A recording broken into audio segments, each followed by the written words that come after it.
O homem é como o mar. Atormenta-se, desespera-se, freme, indigna-se, geme, chora. E aos poucos vai se evaporando o suco que o vivifica. O seu derradeiro suspiro não é mais que a última gota de água que se volatiliza. E o líquido puro, eterificado, sobe às alturas aonde nunca chegará o sal que o agrilhoa à sordidez da terra. Como dizia Gonçalves Dias, o homem é forte, não teme da morte, só teme fugir.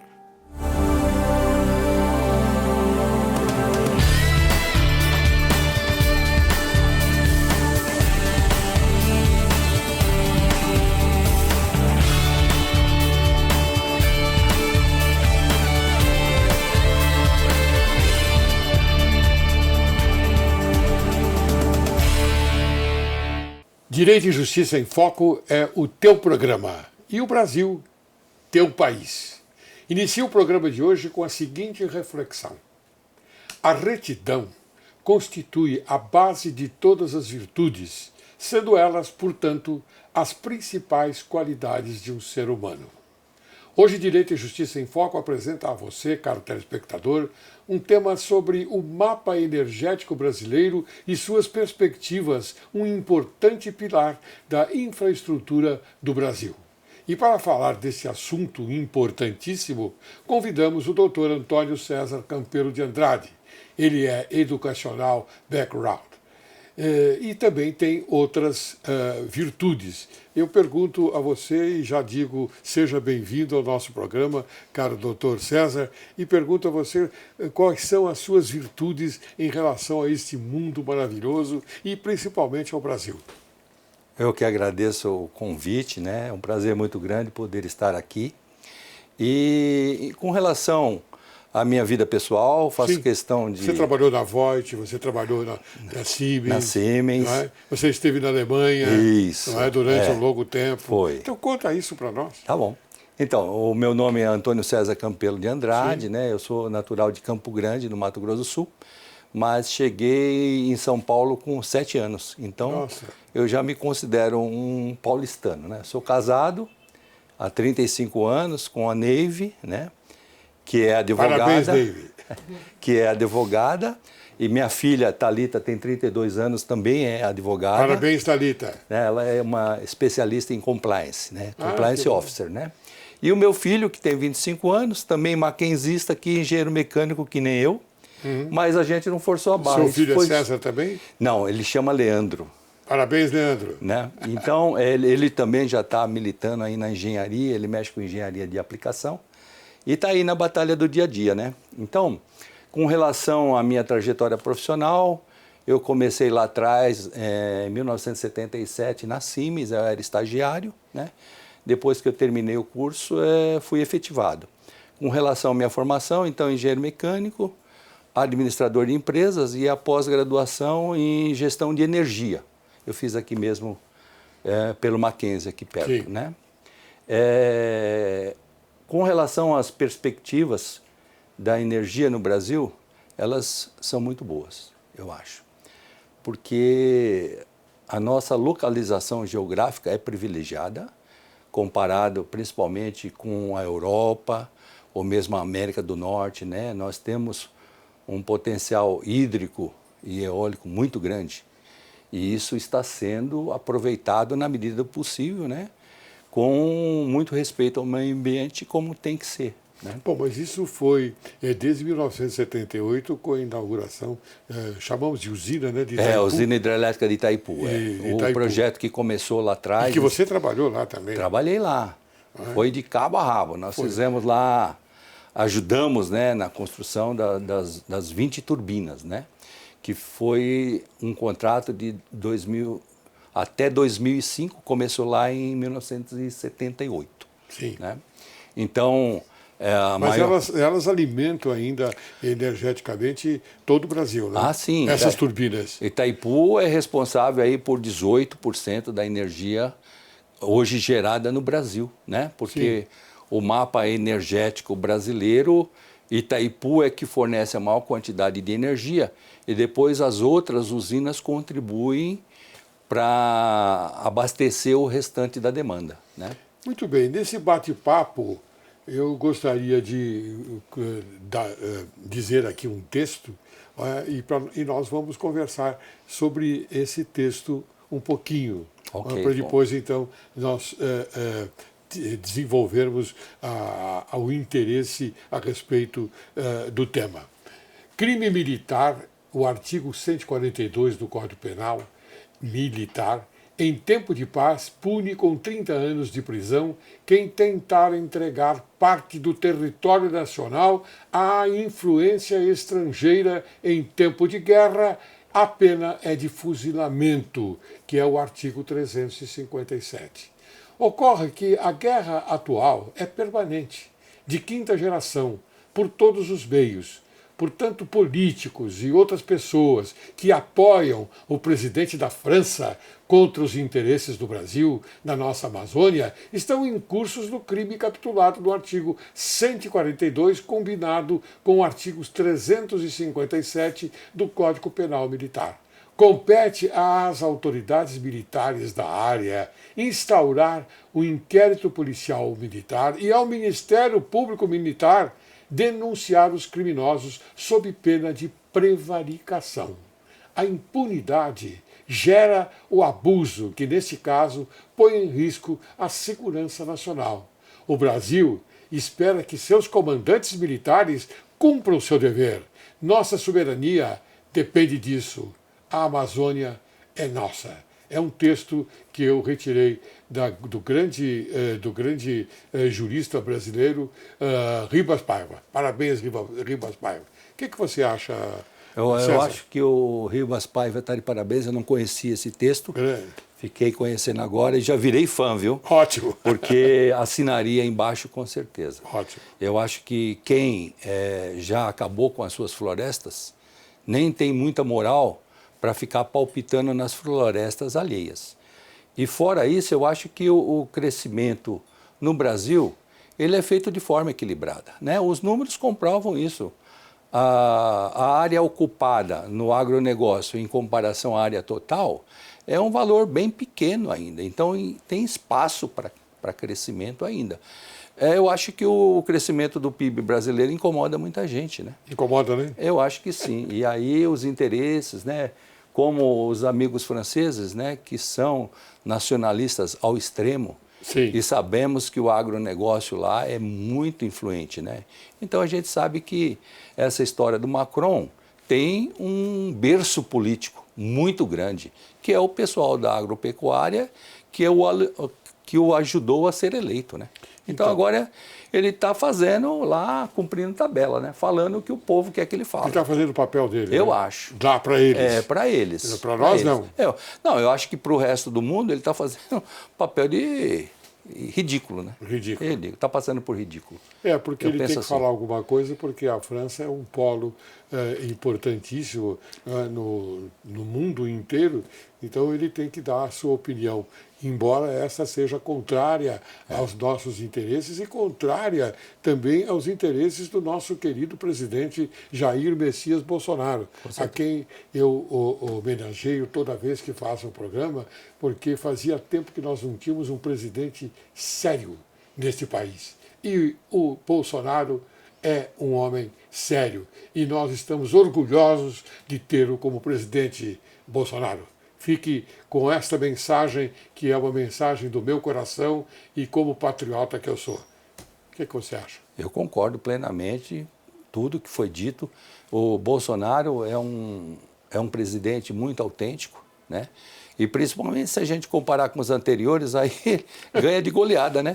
Porque ele é autêntico, fala o que pensa e a gente sabe o que ele pensa. E na linguagem dele. Né? E a linguagem que o pessoal entende, né? Eu acho que essa parte da soberania ele está defendendo muito bem e que assim continue. Ótimo, muito bem. Fico feliz por você pensar também desse jeito. Assim.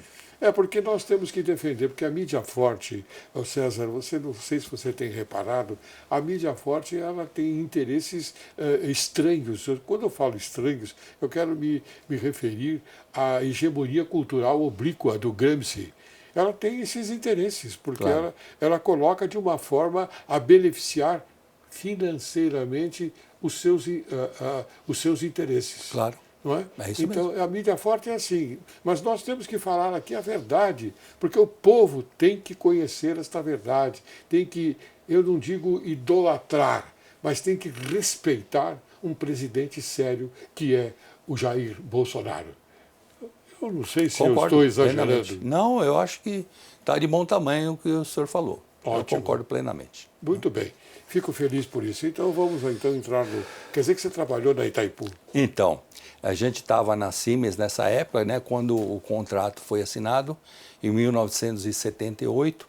E aí, então, nessa fase, eram 18 turbinas, né, e 4 empresas consorciadas responsáveis por esse fornecimento, que era a Siemens, a ABB, a Brown Boveri, aí tinha a mecânica pesada, que ficava em Taubaté, e tinha também a Voith. Sim. A Voith, então, era a 4ª empresa e foram 18 unidades fornecidas, né, até lá ao final dos anos 98. Sim. E depois entrou um contrato novo para fornecimento das 2 últimas. E essa aí se arrastou ali até... Subsiste até hoje. Ele já foi entregue todas as turbinas, estão funcionando, são 20, né? 20 turbinas? 20 turbinas de 700 megawatts cada uma, um total de 14 mil megawatts. Né? Isso atende aí 18% da energia consumida no Brasil. E interessante o consumo de água, né? Sim. Porque uma turbina de 700 megawatts consome 700 metros cúbicos de água por segundo. Nossa. É o que passa por ela. Mas não é um volume muito alto? Muito alto. Muito alto mesmo. O Rio Paraná, né? Sim. O Rio Paraná, felizmente, tem volume, né? Agora, me diga uma coisa interessante que o brasileiro talvez não está atento a esse fato, mas nós temos que abordar quando temos a oportunidade de ter aqui no nosso programa pessoa do seu alto gabarito, do sentido, nesse sentido e nos demais. Mas me diga uma coisa, o Paraguai, como é que fica nessa história? Porque o Paraguai é meio sócio do Brasil. Isso. A usina de Itaipu ela foi construída sobre um tratado internacional, né? Por isso que ela chama Itaipu Binacional. E a gestão é feita a 4 mãos, né? Então tem um diretor-geral paraguaio e um diretor-geral brasileiro. Ah, sim? Tem uma engenharia paraguaia e uma engenharia brasileira. E eles trabalham em conjunto, né? Não há conflito? Não, o conflito é mínimo, eu acho. O conflito é mínimo. Porque são pessoas capacitadas que estão lá no quadro, né, tanto no brasileiro como no Paraguai, e eles convivem bem. Eu trabalhei bastante tempo lá também, Sim. E eu senti uma boa harmonia entre eles. Eles se davam bem, a ponto de fazer churrasco junto no fim de semana. No fim acaba em churrasco. É né? um termômetro, né? É um termômetro. É um termômetro. Quando as pessoas se reúnem fora do se dão ambiente bem, de trabalho, é porque se dão bem. Se dão bem. Né? Eu mesmo fui em vários churrascos com paraguaios, eles vieram nos nossos também. Foi uma época muito boa mesmo. Né? Então, olha que maravilha, não é? Essa conscientização entre os dois países, Paraguai e Brasil, ela é muito boa, porque resulta em coisa boa. A energia vem daí. E eles estão satisfeitos com aquilo que eles recebem ou não? Não, nunca estão, né? Quem vende sempre quer receber mais. E quem eles compra, vendem a parte deles, né? É isso, porque das 10 turbinas que pertencem a eles, uma atende a demanda deles. Sim. As outras 9, a energia é exportada para o Brasil. Nós é que consumimos e pagamos uma tarifa conforme um acordo que é vigente, né? Sim, mas a tarifa que paga é em dólar, né? O faturamento é em dólar. Não tem nada de... Inclusive, aquilo que é fornecido no mercado brasileiro, por ser uma binacional, ele também é convertido pela taxa do dólar, né? Certo. E eles querem agora um aumento, né? Eles sempre... Agora ou sempre quiseram? Não, eles sempre quiseram um aumento. Sempre quiseram um aumento. Porque acho que isso é a lei do mercado, né? Quem Sim. compra quer pagar menos. Sim. E quem vende quer receber mais. Então, eu acho que isso aí faz parte do jogo. Eu acho que não pode sair do campo diplomático, né? Tem que negociar, né? Sobre o aspecto do justo, você acha que o que nós pagamos para o Paraguai está dentro de um critério de justiça? Eu acho que sim, até onde eu consigo enxergar, eu acho que é uma equação equilibrada, sim. Porque os dois países trabalham juntos, né? Então nós temos nós temos um volume maior de necessidade de consumo, porque o país é maior que o Paraguai. Claro, é por isso. Eles com uma turbina estão satisfeitos. É porque eles têm também, o Paraguai tem uma outra binacional que chama Iaceretá. Também no Rio Paraná, mais para baixo, na fronteira da Argentina com o Paraguai. Sim. Então a Iaceretá também é uma binacional, só que Argentina e Paraguai. Sim. E eles têm lá produção de energia que também consome uma parte. Né? Então eles não querem consumir tudo de Itaipu, eles querem consumir das outras hidrelétricas que eles têm também. Então tem que ter um equilíbrio, é por isso. Muito bem, então, mas quer dizer que então nós podemos aqui assegurar à sociedade brasileira que a Itaipu é uma instituição, é séria. É séria. É uma instituição séria. Ela tem sua certa influência política, né? Mas é limitada, né? Porque normalmente o diretor-geral brasileiro é indicado pelo partido do governo. Mas indicado pelo governo? É, indicado pelo governo, né? Sim. Então, isso sempre foi desde o começo assim, não mudou. Mas o escalão de baixo são todos técnicos, né? Então, eles fazem o trabalho dele bem feito. E isso não muda, né? Isso não muda. Muda. Nem deve, né?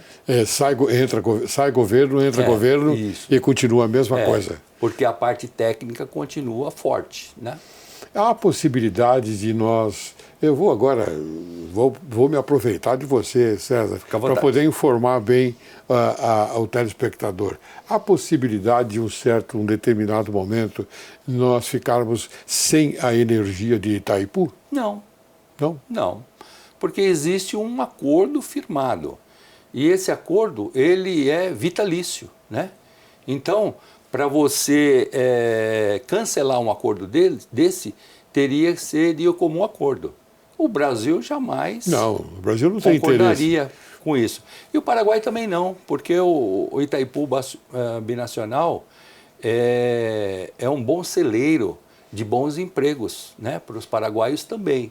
Então, para eles é um lugar de trabalho muito importante, né? Uma empresa muito importante. Eu fico contente de dar essa notícia aqui no Direito e Justiça em Foco à sociedade brasileira, porque ela não está acostumada a ouvir coisas boas.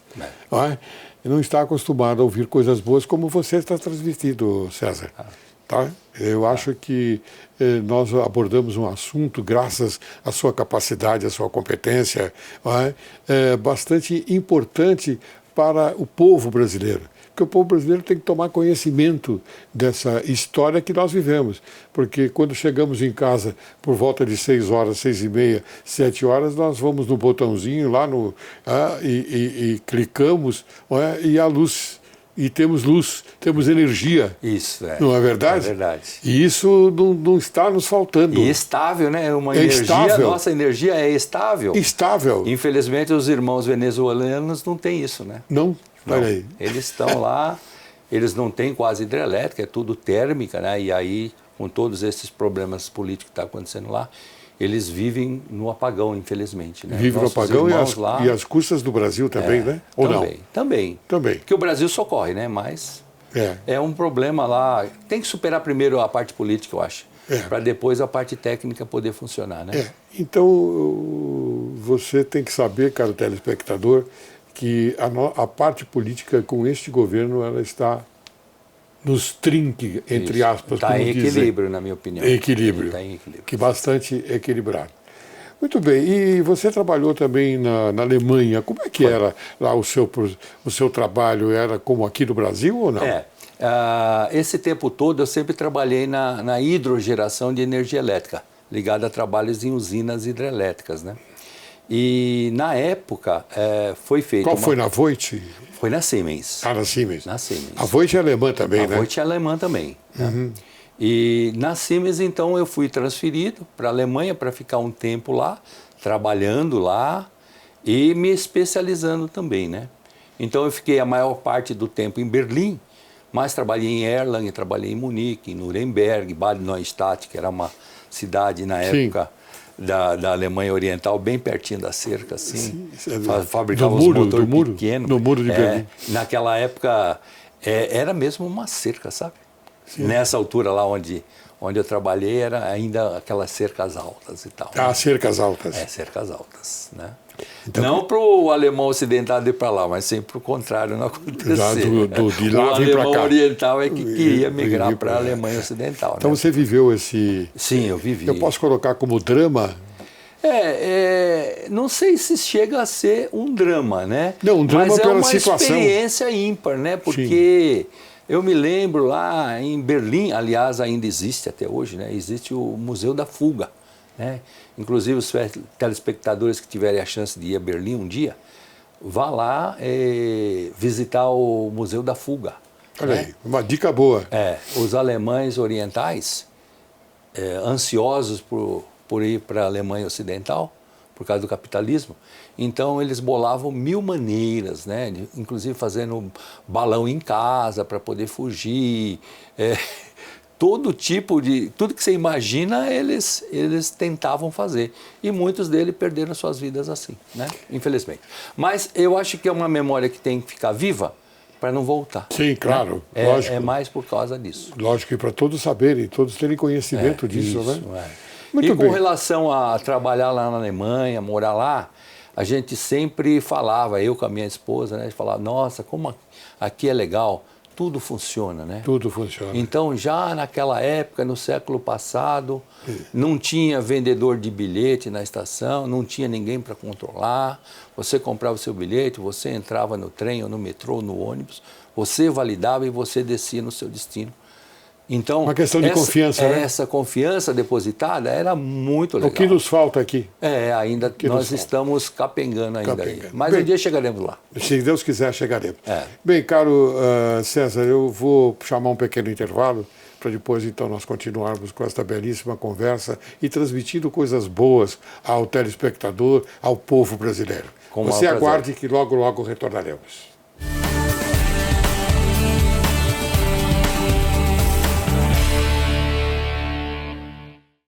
Direito e Justiça em Foco tem a honra de dar uma dica a você, caríssimo telespectador. Hoje vamos falar de coisas gostosas também. O que significa coisas gostosas? O alimento. O alimento bom, o alimento saudável, aquele alimento que você põe na boca e diz que coisa deliciosa. E para isso eu estou oferecendo a você, para que você visite La Verità, massas italianas. São massas italianas mesmo. Não é mesmice aqui das massas turbulentas que você vai a um restaurante e come coisas que não são saudáveis. Não. Massa italiana, sêmola italiana. Então você vai se deliciar. Portanto, eu peço a você que quando pensar em massas, você vá até La Verità, que fica na rua Martim Francisco, 430, Santa Cecília, nesta capital do estado de São Paulo. O Instagram também, você pode acessar, instagram.com/La Verità Massas. E o telefone 98992-3550. Olha, eu falei tudo isso aqui, estou com uma vontade de comer um nhoque. O nhoque deles é uma delícia, gente. Mas é uma delícia. Dá água na boca. Vá até lá e experimente. E depois você pode se comunicar aqui comigo, com o Direito e Justiça em Foco, e dizer: você está certo, ou então você diga: você está errado. Mas não estou errado, não. Não estou, não. Não estou, não, porque é uma delícia. É uma delícia. Um grande abraço. Olá, vocês conseguem fazer com que seus filhos, pelo menos algumas noites, deixem o celular de lado e escutem vocês contando ou lendo uma historinha para eles? As histórias liberam as emoções, estimulam a imaginação, aguçam a curiosidade e ajudam no desenvolvimento da linguagem escrita e oral, além de proporcionar à criança a compreensão dela mesma ao se identificar com os personagens. Olhem para aquelas carinhas curiosas enquanto vocês contam uma história e vocês vão se sentir muito mais gratificados. Obrigada e até o próximo programa.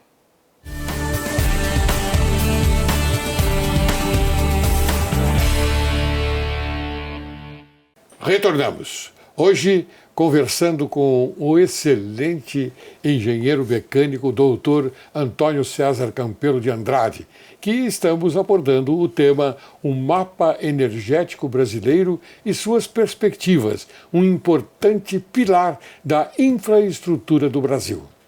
Muito bem, eu queria agora me reportar a umas perguntas que você tem conhecimento delas, eu sei disso, mas eu queria fazer com que a gente facilitasse melhor o entendimento daquele que nos está assistindo. Você poderia falar um pouco sobre alguma coisa no sentido de por que você escolheu ser engenheiro mecânico? Tá. A engenharia mecânica... Porque a engenharia mecânica ela não é comum. Não é como advocacia, não é como medicina, não é? Não é como engenharia tradicional, não é? Que é um ramo da engenharia tradicional, não é isso? Então eu gostaria que você explicasse. Bom, a escolha da engenharia mecânica foi porque já naquela época, né, eu tinha um professor particular que me dava apoio nas aulas de matemática e física, e ele era engenheiro mecânico, né? E aí eu falava, puxa vida, como esse cara é bacana.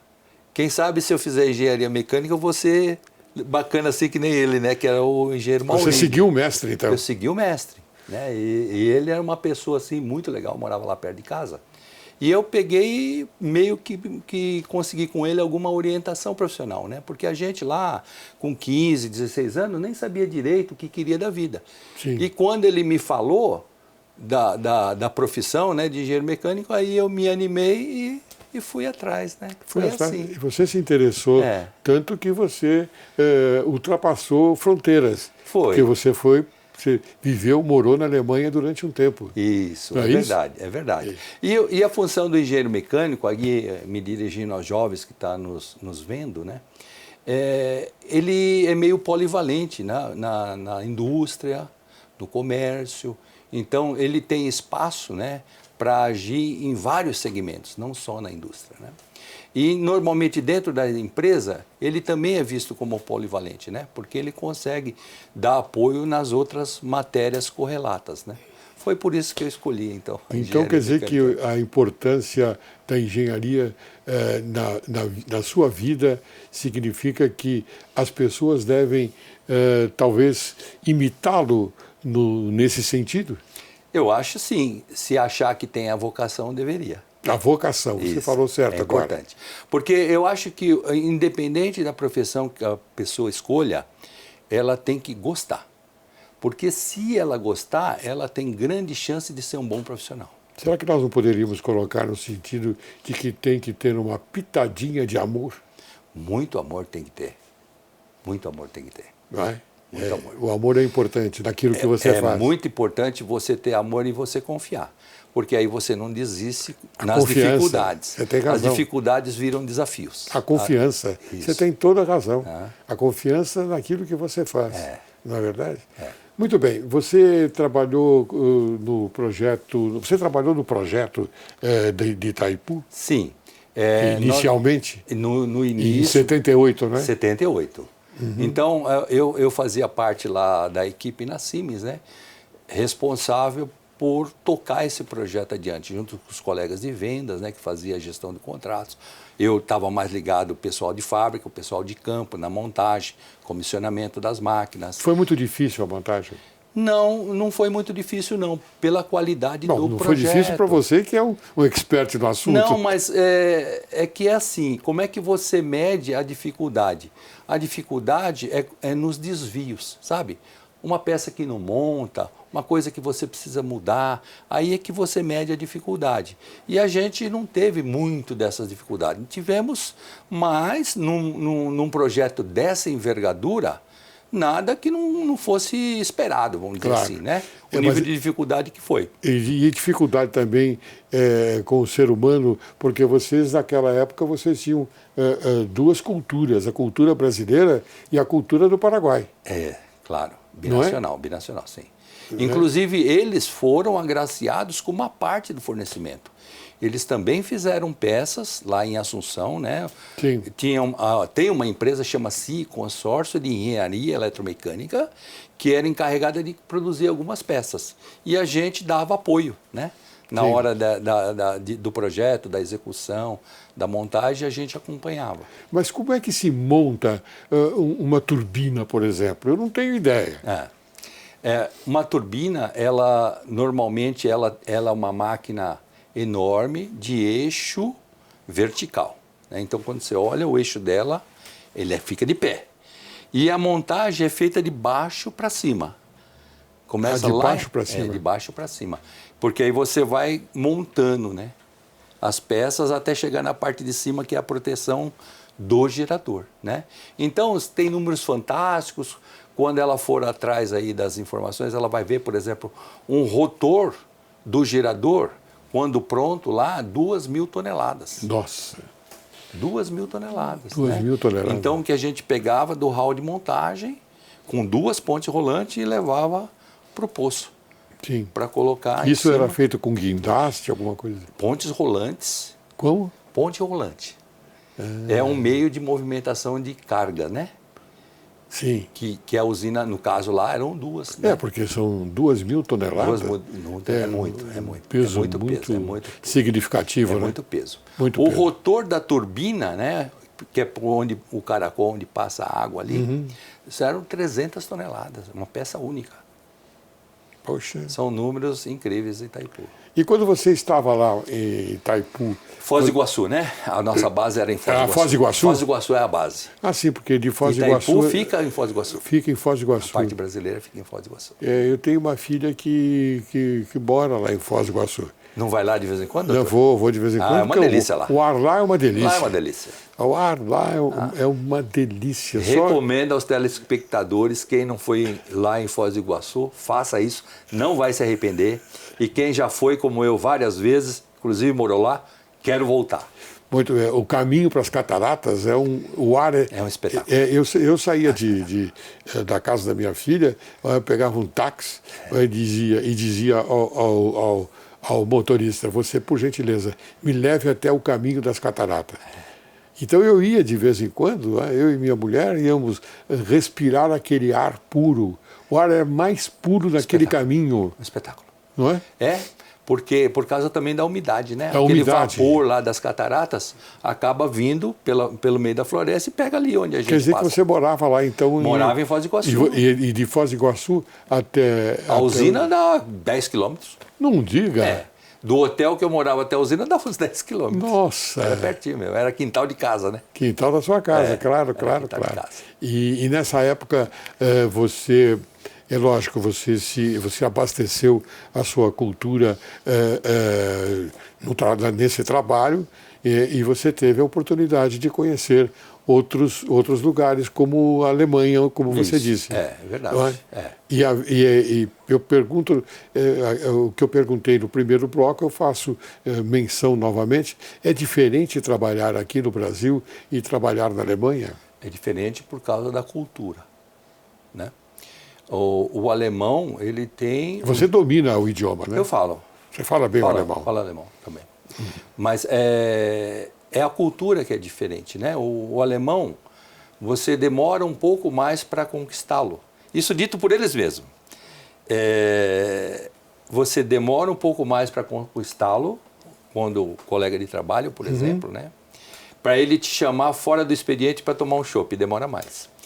O contrário não é, né? Porque os alemães que chegam aqui, No dia seguinte, nós já estamos chamando para tomar chopp ali na padaria da Tomar chopp, esquina. tomar uma caipirinha. Ou ir numa churrascaria, Uma caipirinha. que eles adoram, né? O rodízio aqui. Não, e adoram caipirinha também. Demais. Caipirinha. Caipirinha. Caipirinha é com eles mesmo, eles adoram. Então, é uma questão de cultura, né? Mas, por outro lado, eles são sempre muito justos, né? E gostam de ajudar também.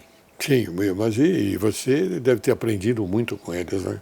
Sem dúvida Eu alguma. acredito que sim, porque A gente culturalmente cresce bastante mesmo. culturalmente cresce bastante, né? Como ser humano também, né? Bom, muito bem. Então, você trabalhou na usina de Itaipu e você ficou algum tempo fora do Brasil trabalhando nesse setor. Foi. Não é? Mais em Berlim e nas outras cidades da Alemanha também. Muito bem, eu gostaria que você aqui falasse alguma coisa a respeito do Brasil em relação a Itaipu. Quer dizer, Itaipu é importante para o Brasil? Muito importante, fundamental para a gente, né? Tanto que se Itaipu não tivesse sido feito lá atrás, hoje nós estaríamos num colapso de energia. Sim. Com certeza. Porque a gente não teria como compensar essa energia de Itaipu Sim. com outras usinas, né, no Sim. Brasil. Então, fundamental Itaipu. Muito bem, e agora eu queria que você, eu sei que você domina o alemão, você domina outras línguas também? O inglês, espanhol. Porque o inglês é predominante no relacionamento. Nos negócios, sim. Nos negócios, Sim, né? nos Nos negócios, contratos, na discussão dos contratos. Inclusive no Brasil atualmente. No Brasil. É por causa dos chineses, né? É verdade, por causa dos chineses. Os chineses têm algumas usinas no Brasil já, aliás, várias, né? E os contratos já são bilíngues, né? E no dia a dia se usa bastante o inglês. Quer dizer que as reuniões, elas são. Faladas em inglês. O idioma é o inglês. Elas falam inglês, sim. Olha, a gente está lá envolvido com Ilha Solteira e Jupiá, mas no caso aí reforma, né, modernização, e nas reuniões a gente usava muito o inglês por causa dos chineses. Muito bem. E o que você espera para o futuro do Brasil? Eu estou muito esperançoso, né, a partir do momento que Você acha que esse governo, que nós já falamos sobre ele no primeiro bloco, mas você acha que esse governo está influenciando o melhor para o Brasil, para o futuro do Brasil? Eu acho que sim. Nós só precisamos de ter um pouco de paciência, né? Sei lá, passados 8 meses de governo, não se pode esperar que tudo esteja nos eixos, né? Sim. Mas eu acho que está caminhando, né, para um futuro melhor do país, né? Eu acho que o grande objetivo do Guedes, ele precisa de apoio, assim como o próprio Moro precisa de apoio, né? Porque o PIB precisa crescer. Porque a partir do momento que o PIB cresce, aí sim, onde... O que é o PIB? O Produto Interno Bruto, que é a soma de todos os produtos e serviços produzidos no país num ano. Que maravilha. Não, eu quis que você falasse, porque às vezes a gente fala apenas a sigla, não é? Isso, é verdade. E a pessoa diz, mas o que é o PIB? O que é o PIB? Tinha um professor aqui no Mackenzie que ele falava para a gente assim, ó, tomem cuidado, hein? Isso se chama bolha lógica. Aquilo que para você é tão óbvio, para os outros não é. Então você tem que tomar cuidado. Até agradeço aí o seu alerta, viu? Não, mas é verdade. Eu às vezes fico preocupado com isso. Eu fico preocupado com isso, porque às vezes o pessoal, o telespectador, manda uma mensagem para a gente dizendo o que é aquela, como por exemplo agora, hoje, ele poderia mandar uma mensagem, o que é o PIB? Eu sei que todo mundo sabe, mas é bom repetir, claro, e bom dizer aquilo que é. Claro. Então, com relação ao PIB, eu acho que nós, o Brasil, tem que ter como meta, né, de médio prazo, ter um PIB aí de 4%, 5% de crescimento, porque isso é o ideal para um país com o nosso perfil. Porque aí vai trazer comida na mesa de quem não tem e vai trazer mais comida na mesa de quem tem pouco. De quem tem pouco. De quem tem pouco. Né? E eu acho que isso é fundamental. Né? O bem-estar da população. e isso atinge todas as camadas. É por isso que nós lutamos, né? É por isso que nós lutamos e que nós temos tanta esperança. Temos esperança sobre isso, Temos que exatamente. ter, né? Muito bem, meu caro Dr. César. Eu já estou praticamente encerrando o programa, lamentavelmente. Passou tão rápido. Passa rápido, porque a conversa com pessoas como você, né, é pessoa inteligente, é um homem preparado, um homem culto, um homem que batalhou muito na vida, né, porque você batalhou muito na vida. Hoje você é um homem que pode se destacar, mas você tem essa consciência de que a vida não foi fácil para você. Para todas as pessoas que chegam na passagem do limite, porque você é um homem interessante no sentido daquilo que você fala. As pessoas querem ouvir, as pessoas querem aprender a sua experiência. Isso, para mim, é bastante satisfatório. Agradeço as gentis palavras, não sei se mereço, mas agradeço sim, mesmo assim, como dizia meu saudoso pai. Não, mas merece sim. Um prazer muito grande. Viu? Merece porque você demonstrou, né, aqui nesse programa. Eu agradeço. Para mim é muito difícil conversar com pessoas da sua qualidade. Eu que agradeço a oportunidade tão rara. É muito difícil porque eu tenho que naturalmente tomar o cuidado necessário para isso, para informar bem a sociedade brasileira, o telespectador. E eu estou satisfeito com a sua presença aqui. Eu agora quero oferecer a você uma lembrancinha do programa Direito e Justiça em Foco. É um livro que eu consegui traduzir do italiano para o português, O Crime Complexo, de Silvio Ranieri. E a Quartier Latin foi quem editou esse livro. Então eu passo a você que já está com alguma referência. Muito agradecido. Uma honra, eu vou ler com muito prazer e com muita atenção. Ótimo. Te agradeço mesmo. Ótimo, fico satisfeito com isso. Agora, suas considerações finais. Bom, mais uma vez agradecer ao senhor e tão competente equipe, né? Obrigado. Pela oportunidade de estar aqui. É um prazer muito grande, né? Peço desculpas aí pelas escorregadas, porque não houve nenhuma. A gente é meio que marinheiro de primeira viagem. Não houve nenhuma. A gente sabe fazer as coisas, né? Mas na hora, às vezes, da gente expor isso, às vezes a gente se enrosca um pouco, né? Mas eu queria dar os parabéns ao programa, ele é muito interessante, né? E me dirigir aos jovens, porque os jovens, né?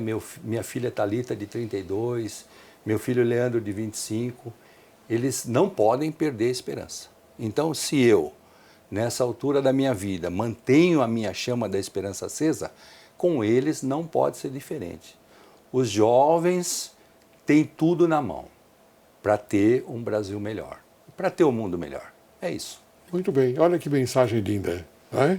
E você tem que, naturalmente, recepcionar essa mensagem e ter confiança e ter a esperança que ele, naturalmente, coloca de uma forma simples, porque a esperança é simples.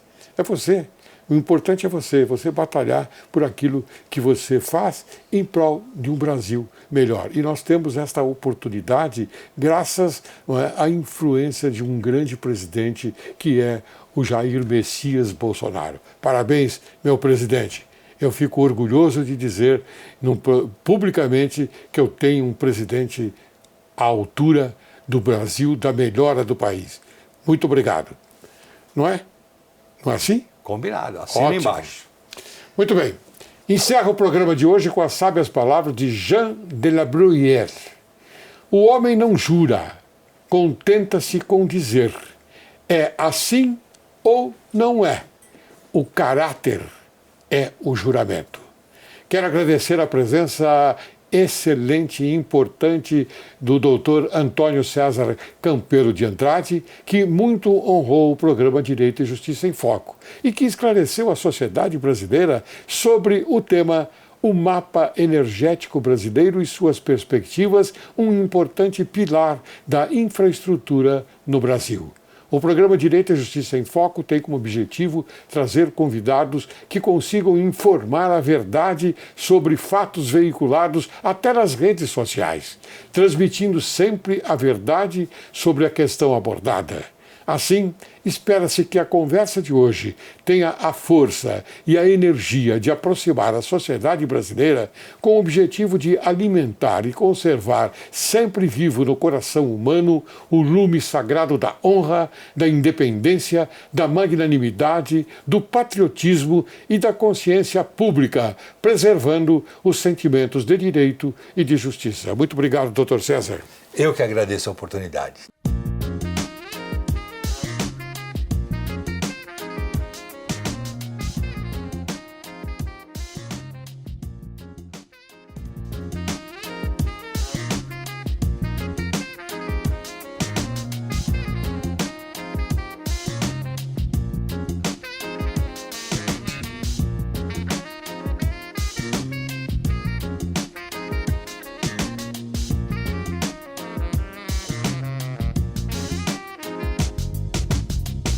Ma folie fait ton désespoir.